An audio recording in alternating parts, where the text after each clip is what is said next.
nyuma y'amasaha atari make abakardinale 133 bari bakoraniye i Vatican barondera umupapa gira 267 kuri uyu wa 8 Rusama 2025 igihe cy'isaha 12:08 niho umwotsi wera uduze kuri wa munal wa Chapelle Les Sixtines, bikaba byari bisigura ko umupapa mushasha ahejeje gutogwa.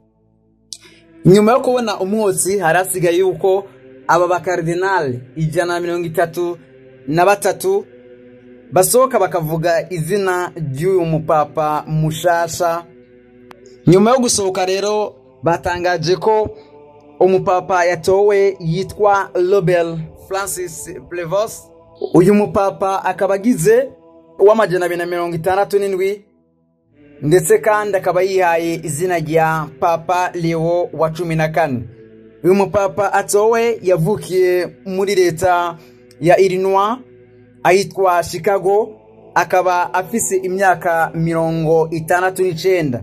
Niwe yizewe n'abakardinal 133 ngo asubirire Papa Francisco George Maria Bergoglio, akaba naryo rya mbere kandi umunyamerika abaye papa kuva isi yakabaho.